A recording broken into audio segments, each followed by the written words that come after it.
အောင်စင်းရီကကျမရဲ့အတွက်အထောက်အကူပြုသလား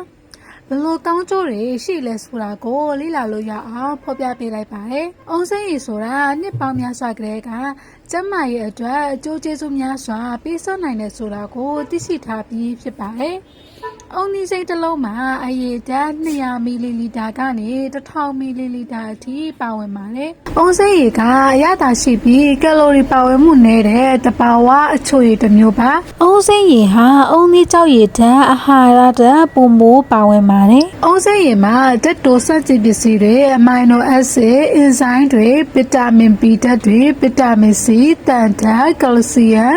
ပိုတက်ဆီယမ်မဂနီဆီယမ်မဂနီနဲပစန်ဓာတ်တွေလိုမျိုးဓာတ်တုဓာတ်တွေပါဝင်နေပါတယ်။အောင်စင်းရီမှာပါတဲ့အဟာရဓာတ်တွေကကိုယ်ခံစနစ်ကိုတိုးမြှင့်ပေးပါတယ်။အောင်စင်းရီမှာပါတဲ့စိုက်တိုကီနီလို့ခေါ်တဲ့အပင်ဟော်မုန်းတစ်မျိုးကလည်းအရွယ်တင်နုပြိုစေသလိုဘက်တီးရီးယားတွေနဲ့ကင်ဆာရောဂါတွေကိုတိုက်ဖျက်နိုင်တဲ့အစွမ်းလည်းရှိပါတယ်။အောင်စင်းရီကကျန်းမာရေးအတွက်ဘလို့အထောက်အကူပေးနိုင်တယ်လဲဆိုတဲ့အချက်လေးတွေကိုမျှဝေပေးလိုက်ပါတယ်။အောင်စင်းရီကနေရရှိနိုင်တဲ့ကျန်းမာရေးအကျိုးကျေးဇူးများ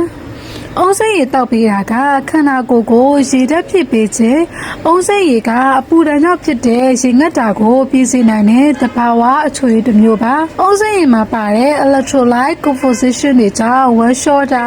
အော်အန်တာနဲ့အလွန်အမင်းချွတ်ထွက်တာတွေကြောင့်ခန္ဓာကိုယ်ကဆုံးရှုံးသွားတဲ့ရေဓာတ်ကိုပြန်လည်ဖြစ်တင်ပေးပါတယ်ကာဘိုဟိုက်ဒရိတ်ပါဝင်တာကြောင့်ခန္ဓာကိုယ်ကိုအားပြည့်စေပါတယ်သွေးတိုးကျစေခြင်းအောင်စင်းရီမှာဗီတာမင် C ပိုတက်ဆီယမ်နဲ့မဂနီဆီယမ်တို့ပါဝင်နေရာကြောင့်သွေးတိုးရောဂါရှိသူတွေအတွက်သင့်တော်ပါတယ်။အောင်စင်းရီမှာပါတဲ့ပိုတက်ဆီယမ်ကကိုရင်းကအကျိုးမပြုတဲ့ဆိုဒီယမ်ပမာဏကိုထိန်းညှိပေးနိုင်စေဖြင့်သွေးတိုးကျအောင်လည်းအထောက်အကူပြုပါတယ်။နှလုံးကျန်းမာစေခြင်း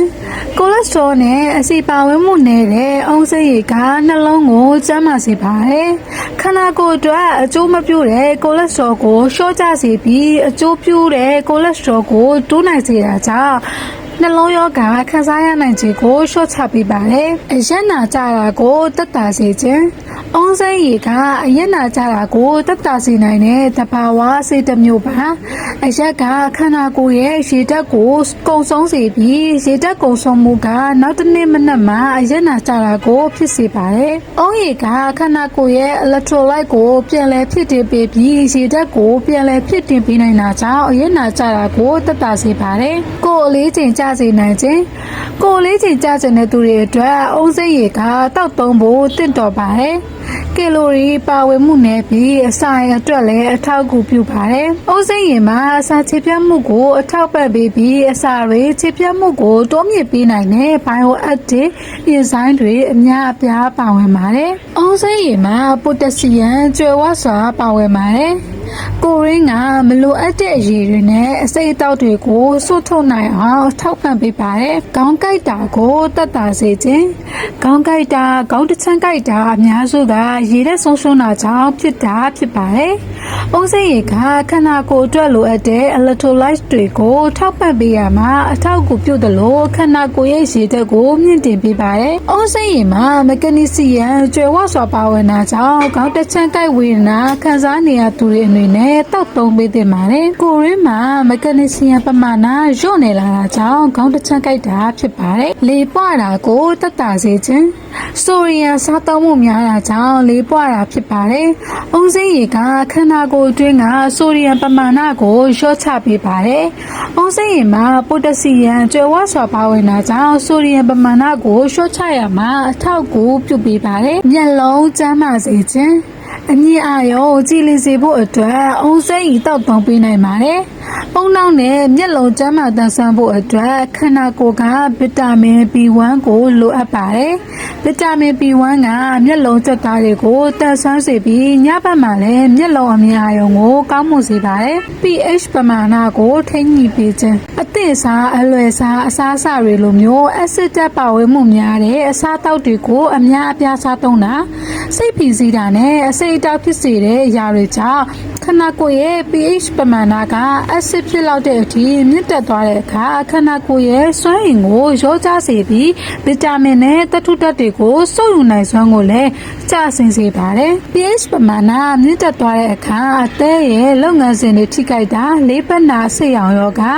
အယိုးအဆိပ်ရောင်ရမ်းတာစီးချိုသွေးတိုးနဲ့ကိုယ်ခံအားနည်းတဲ့ဝေဒနာတွေကိုဖြစ်ပေါ်ခံစားရစေနိုင်ပါတယ်။အုံးစိမ်းမှာပါတဲ့အကောင်လိုင်းတွေကကိုယ်ရင်းမှာ pH ပမာဏများတာကြောင့်ဖြစ်တဲ့အစာအိမ်အခြေပေါက်တာနဲ့ရင်ပူတာတွေကိုတက်တာစေသလိုကိုယ်ရင်း pH ပမာဏကိုလည်းထိန်းညှိပေးပါတယ်။သွေးတွင်းတကြားဓာတ်ကိုထိန်းညှိပေးခြင်းအုံးစိမ်းရည်ထဲမှာအမိုင်နိုအက်ဆစ်နဲ့ခန္ဓာကိုယ်အတွက်လိုအပ်တဲ့အမြင့်ဓာတ်တွေပါဝင်တာကြောင့်သွေးတွင်းတကြားဓာတ်ကိုထိန်းညှိရမှာအထောက်အကူပြုသလိုခန္ဓာကိုယ်ရဲ့အင်ဆူလင်တုံ့ပြန်မှုကိုလည်းတိုးတက်စေပါတယ်။စီးကျူသမားတွေတောက်သုံးဖို့တင့်တော်ပါတယ်။ကိုယ်လေးချိန်ကိုထိန်းညှိပေးပြီးသွေးလက်ပတ်မှုကိုလည်းကောင်းမွန်စေပါတယ်။စီးရှင်စေခြင်းအုံးစိမ်းရည်ကတဘာဝစီးရှင်စေတစ်မျိုးပါစီးပမာဏကိုတိုးစေပြီးစီးရှင်စေပါတယ်။ကိုယ်ရင်းကအစိတ်တောက်တွေကိုဖယ်ရှားပေးပါတယ်။စီးလန်းကြောင်းပုံဝင်ခြင်းလိုမျိုးဝေဒနာတွေကိုလည်းကာကွယ်ပေးပါတယ်။ပိုတက်ဆီယမ်ကျွဲဝါစွာပါဝင်တာကြောင့်ကိုယ်ရင်းကအစိတ်တောက်တွေကိုစီးရဖြစ်နဲ့စွန့်ထုတ်စေပြီးကြောက်ကပ်မှာကြောက်တဲ့တွေကိုလည်းခြေပြက်စေနိုင်ပါတယ်။အုံးရည်မှာဘက်တီးရီးယားတွေကိုတည်စေနိုင်တဲ့အာနိသင်ရှိရာကြောင့်စီးရင်ကိုပိုးကူးစက်တာတွေကိုတိုက်ခတ်ရမှာလည်းအထောက်အကူပြုပေးပါတယ်။အရွယ်တင်စေခြင်းအုံးစိမ်းရည်ထဲမှာဆဲတွေနဲ့တီရှူတွေကိုအိုမီရင်းရောင်မှုကနေကာကွယ်ပေးနိုင်တဲ့စွမ်းရှိတဲ့စိုက်တိုကီနီတွေပါရှိပါတယ်။နာတာရှည်ဝေဒနာတွေနဲ့အသက်အရွယ်ကြောင့်ဖြစ်တဲ့ယောဂတွေဖြစ်ပေါ်ခံစားရနိုင်ခြင်းကိုလျှော့ချစေပါတယ်။လက်ဆက်တဲ့အုံစိမ်းရည်ကအရေပြားကိုနူးညံ့ချုံမွေ့စေအောင်အာဟာရဖြစ်ပြီးသလိုရေဓာတ်လည်းပြည့်ဝအောင်လှုပ်ဆောင်ပေးပါတယ်။အုံစိမ်းရည်ရဲ့ဘေးထွက်ဆိုးကျိုးများကြောက်ကပ်တွေကပုံမှန်လှုပ်လို့ရင်သို့မဟုတ်ကိုယ်ထဲမှာပိုတက်ဆီယမ်ပမာဏအရမ်းများနေရင်အုံစိမ်းရည်မတောက်သင့်ပါဘူး။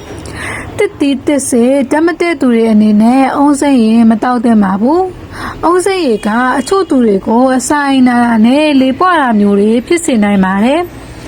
အုံးစိမ်းရည်ကခွဲစိတ်မှုခံယူပြီးချိန်နဲ့ခွဲစိတ်မှုခံယူနေစဉ်မှာသွေးပေါင်ချိန်ထိန်းညှိမှုကိုအနှောက်အယှက်ဖြစ်စေနိုင်တာကြောင့်ခွဲစိတ်ကုသမှုခံယူဖို့ရှိရင်ခွဲစိတ်မခမ်းမဝင်ခင်2 ပတ်လောက်အလိုကလေးကအုံးစိမ်းရည်ကိုမတောက်ဘဲနေပေးပါ။အုံးစိမ်းရည်ကဆေးပတ်ဝင်နေဆိုပေမဲ့ကိုဝင်ဆောင်အမျိုးသမီးတွေနဲ့ကလေးငယ်တွေအနေနဲ့ကတော့ဆရာဝန်နဲ့အရှင်တိုင်ပင်ပြီးမှတောက်သုံးသင့်ပါတယ်။အုံးစိမ်းရည်ကသွေးပေါင်ချိန်ကိုထိန်းညှိပေးနိုင်ပြီးအချို့ဆေးဝါးတွေနဲ့ဓာတ်ပြုနိုင်တာကြောင့်သွေးကျစေတောက်သုံးနေရသူတွေအနေနဲ့ဆရာဝန်နဲ့အရှင်တိုင်ပင်ပြီးမှတောက်သင့်ပါတယ်။အုံးစိမ်းရည်အလွန်အကျွံတောက်ရင်လေပွားတာဗိုက်ထဲမှာမအီမသာဖြစ်တာမျိုးတွေဖြစ်နိုင်တာကြောင့်အလွန်အကျွံမတောက်မိဖို့လည်းတတိပြုပါ။ကျမရဲ့ဗဟုသုတတွေအမြဲတည်ဆက်ပေးနေမှာမို့ channel လေးကို like and subscribe လေးလုပ်ထား